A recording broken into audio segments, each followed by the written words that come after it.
Welcome to Where Talent Meets Opportunity, a business show that provides our viewers with business strategies, tips, and information for starting, running, maintaining, and growing any small business. We have a great show planned for you today.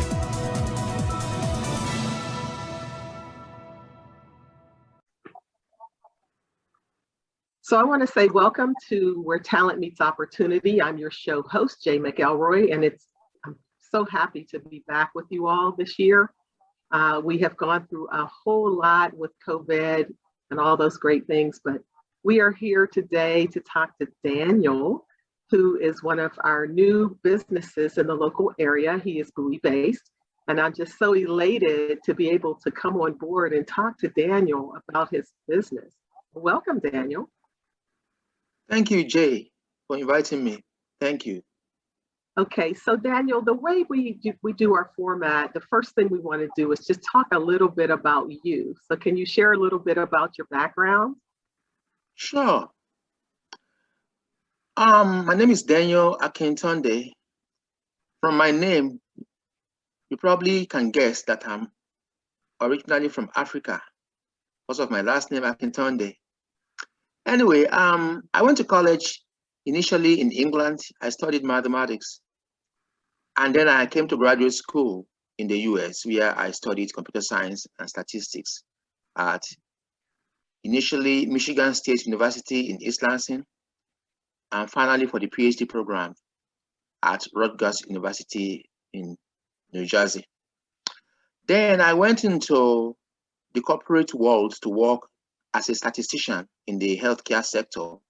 I worked at Hoffman La Roche Pharmaceutical, Merck, and later on Johnson & Johnson, where I was a principal statistician. But along that, I've always been working as a software developer. I have a passion for writing software, especially educational software. And with that passion and vision, I registered my own business that is called Animated Catalogs EduSoft. The focus of my business is interactive, engaging educational software at all levels, including middle school, high school, colleges, and universities. I'm proud to say I've been able to publish a few mobile apps that are currently available at the two big platforms, Google Play Store and Apple Store. So now I'm talking with you. Hopefully you'll be able to advise me and help me, regarding how to do marketing. Because if you have products and services that nobody's aware of, you are not yet in business. Okay, so Daniel, you said you went to school and you were actually in a situation where you became a doctor and then you went into programming and all that great stuff, right? So Yes. how did the development piece of it become a passion for you? Even though I was a mathematics undergrad, I took computer programming courses. And then in graduate school, I also took classes in programming. For me, being able to write a piece of software that is engaging and that does something specific is my passion. It makes me feel like I'm creative. Also, almost making you into a mini god where you can do something, you can tell the computer what to do, and it follows the instructions. So I began by writing game software. And when you write a game software that you can play, it's so gratifying, so satisfying, because it makes you feel like, as I say, like a mini god where you can do something, you can tell the computer to do something and it's following your instructions. Human beings are the most difficult to program because they have their own mind. But the computer is the easiest to program. It makes you feel you are in control. Okay, so was the gaming software kind of an interactive software? Interactive, initially educational quizzes, like multiple choice questions and answers that you. Okay. But later on, I added voice and video to my quizzes, where you can watch a video tutorial on a topic before the software presents you with questions and with multiple choice answers for you to select from. And I enabled it with voice so that as you are answering the questions, there is a feedback, and the feedback is both text and audio, where it says something like, "Good job, you got that one right," or "Sorry, would you try again?" Try to make it like almost like human by making it multimedia. Okay, so let's talk about your actual software. How about that? So can you tell us how that came to be? Like, how did you come up with the idea? And then and maybe we just take say a high school student, talk through a scenario with that. High school students, typically, you expect them to write the SAT. And there are tons and tons of SAT books. But we also know that the world is changing fast and mobile technology is taking over. High school students, they have cell phones. And there's no way you can discourage them from bringing cell phones to school. We just have to accept that it's going to be. The best thing we can do is to actually leverage it rather than discourage it. With that in mind, knowing that they have to do their SAT and they are attached to their cell phone, that created the vision to write SAT software that can operate on handheld devices like mobile phones, rather than for teachers and parents to start fighting, discouraging students, penalizing them for bringing cell phones to school. Let's engage it. So that's where the idea came, and I wrote my first software. It's called the SAT Quiz app, where it contains textbooks and tutorials, video tutorials on English, mathematics, physics, chemistry, biology for the SAT. Plenty of online resources, video, radio stations, blogs, events, and so on. So students can watch video tutorials on any subject. They can take quizzes and tests, and the app will actually grade them and score them, so they can see they can monitor their own progress. Okay, so Daniel, have you had an actual chance to kind of pilot this with some people maybe that you know, to see what types of results would come out of it? Yes. What I haven't told you is I myself, at a point in my career, I was a high school teacher. Oh, you were a high school teacher? Yeah. Yeah. All right. I'm certified. I'm certified, and I taught high school mathematics and computer science for like 5 years. So even though I don't teach anymore, I still teach high school on a voluntary basis, where I gather a group of students and I test them on the app, and I ask them, what do you think? And plenty of their feedback has gone into producing newer versions of my app. So I use students from time to time to, carry out pilot studies, and I incorporate their feedback into my apps. Okay, so have you ever been able to get statistics that say, okay, your students have actually gone through the actual questions and answers and everything, and then tie it actually to the actual SAT scores? So have you been able to do that interactiveness between the tool Yes. and the actual results?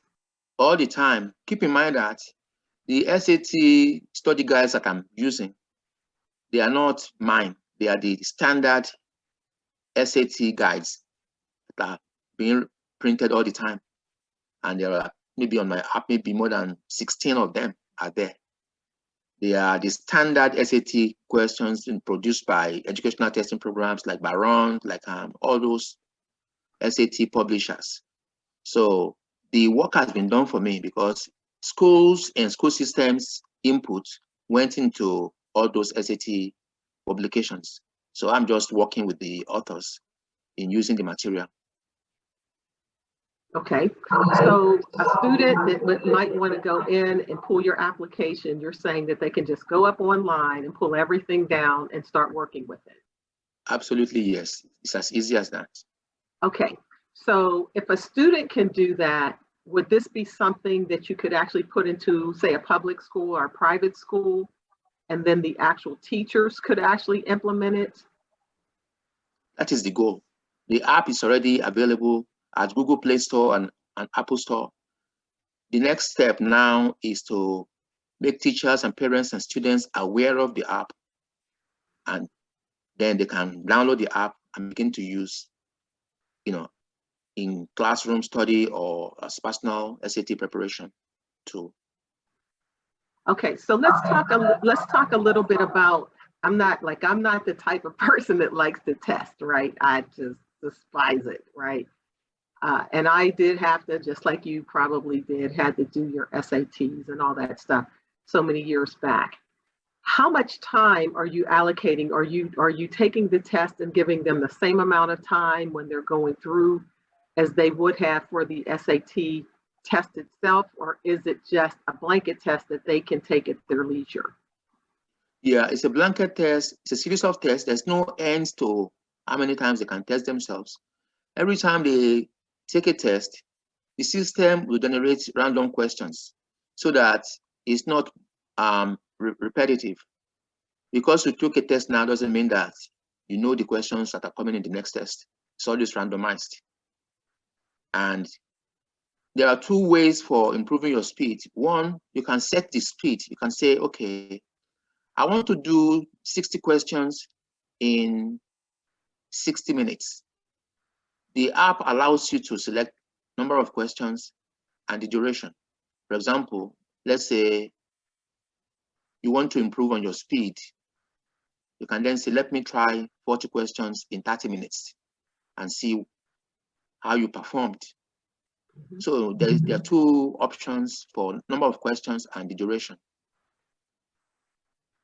So actually, that probably would have actually helped me, someone that doesn't test well, where I could initially kind of do things at my own speed, right? And then when I go in the next time, I can actually put a clock on myself to get me just used to being acclimated to answering the various questions that you have. Exactly. For some students, the challenge is not the questions, but the time. If you give them enough time, if they are given enough time, they will perform better. So, but under SAT testing conditions, the time is fixed. So the students, during their preparation, they need to know how to work faster. So the app allows them to set the time, and therefore, from time to time, they can reduce the time. That's how to improve their speed. Okay. All right. So Daniel, if I were to be a student today and I'm in, say, 10th or 11th grade, and I want to try to get up to speed on this, would this test be okay for me to start taking it that early, or should I wait till I'm in the 12th grade? Never wait. The earlier you begin, the better. Because with practice, you get better and you get faster. One of the problems with students is they wait till it's too late. Practice, speed practice, improve. Just don't practice your subject mastery alone. Practice your test taking speed, because that is the key. And okay, so the SAT is going to tie directly to a student's ability to be able to get different money from different schools. So this is a tool that someone can invest in, and we're not going to talk about pricing or anything like that, but it is a tool that they would be able to invest in. Now, if I have, and in some cases I know people that have this situation, they have 3 children that are actually in high school at the same time. Can this tool be purchased one tool and all 3 use it, or do they all have to have separate licenses? Separate, because each app is associated with a mobile device. When you download the app recognizes your app, your mobile phone, your mobile device. It can only exist on that mobile. If you need a separate one, go to download it. This is not my policy. This is how apps generally work. This is how they are set up by the Google Play and Apple Store. Okay, so it's going to be an individual thing. Okay. That's correct. So how often do you update like the questions and things for the app? Or do they pretty much stay the same? Well, we try to go with what the educational testing programs, and then the school systems, the SAT administration, we go with what they are doing. If they, like a few years ago, there's something called the new SAT, where they actually revised the SAT questions and guidelines and the guides. So we try to go with the administrators and schools requirements. Okay, so you've gone with those particular requirements and you put everything in the system, and you're saying that those questions and what they're looking for is pretty much going to stay pretty stable from year to year? Most of the time, yes.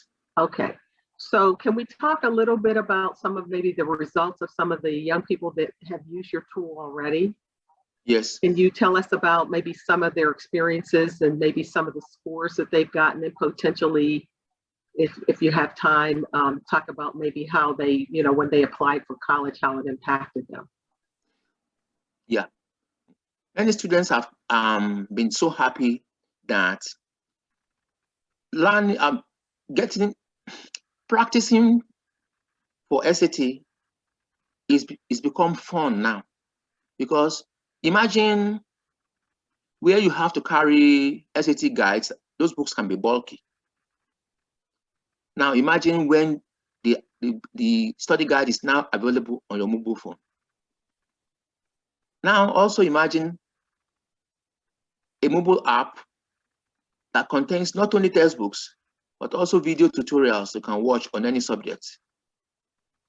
Now imagine an app where you can take your test and it grades you, and it's also talking with you, it's engaging. The whole study and practicing exercise becomes fun, thereby making students spend more time practicing while they think they're actually having fun, right? Right. When you enjoy something, you tend to do more of it. Now the app makes SAT preparation, it turns it into fun. So you don't think you are studying, it doesn't feel boring or tedious. It's fun because it's engaging, it's multimedia, it's interactive, it gives you feedback. There are video contents there as well. People love to watch video. So the whole SAT preparation experience is no longer boring. Now it's fun. If you practice more, if you spend more time practicing, you're going to improve. And the app makes you practice more, but you actually think you're having fun. And students have they've been reporting improvement in their SAT scores through the use of the app. So if you took a single student from where they were initially, say, yes. I'm just going to make up a number. I don't know. I don't even remember what the SAT scores were, but say they out of 2,000 as a score, say they came up, initially at maybe 700. How long does it take for a student to increase their score? Well, it will vary from student to student. It depends on their study habits, depends on their level of preparation, it depends on their IQ, depends on their okay. Discipline. That depends on the student themselves. Okay, so I would go in and I'm going to ask this question. Do you recommend that a student actually go in and actually take the physical test first and then go back to the study materials, or should they do the study materials first? Well, starting point is to study, because if you don't study and you go for the test, you don't have the knowledge to answer the questions. So it's always good to study first and then test. After all, it's not the first day you begin a semester that the teacher will test you. You are going to go through the tutorials before the testing comes along. So I recommend that you study and then you test and then you repeat it. It's going to be an iterative process where you study, you test, look at your performance. If you want to improve, you study more and then test again. The process continues. Okay, so as they go through and they actually, now for me, I'm gonna tell you what I probably would have done. I probably would have gone in first and tested, even if I came out with a score of 200, right? And then I would probably go in and study and say, okay, I think I missed a whole lot if I've got to get to 2000 or close as I can to 2000. Then I would go in and study as much as I could and then retest again. So what I'm looking for, if I were to be a student, how to identify the areas in which I have gaps. Okay, I'll just use an example. I used a system called Test Out. It's a system that allows people who are interested in getting IT certifications like your A+, Net+, Security+, and all those pluses that they have out there.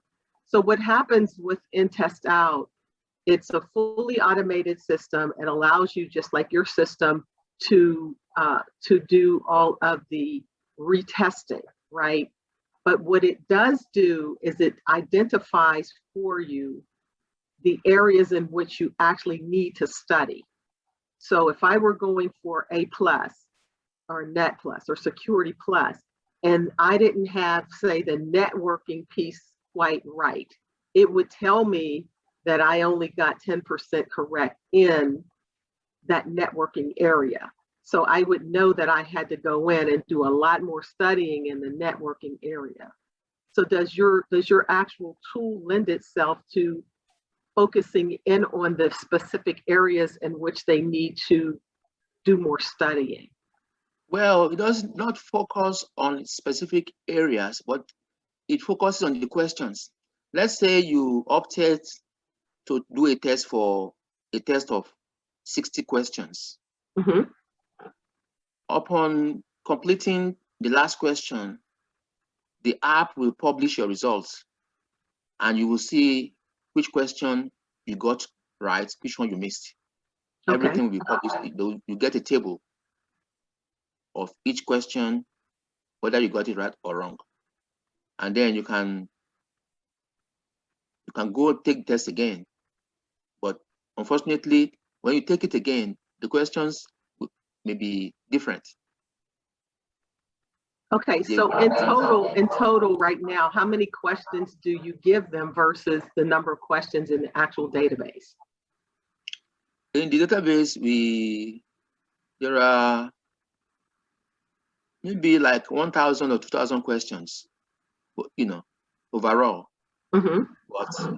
But each time you do a test, it's going to select number of questions you want. Maximum is 60. 60, okay. So they're going to go through 60, and then they're just going to get random questions out of that 1,000. That's correct. Okay. So at some point in time, they will have a repeat if they take it enough times. Even in real SAT, questions are repeated. They may be slight variations, so that's normal. That's okay. Yeah, they do the same thing with your real estate exams and everything else. So you're right on point with the way that you've actually designed it. So would you like to share with us maybe some tips that you would provide to the student that would be actually taking these tests? Yes. To succeed in any test, you need to practice. Practice, practice, practice. Study, but practice. Try to improve on your speed, because for the most part, many students, after the test, if you give them enough time, they will answer more questions correctly. It's not that they don't know the questions, it's that they feel they don't have enough time. And the only way you can improve on your speed is to practice. Okay. Try to do the same number of questions in less and less time.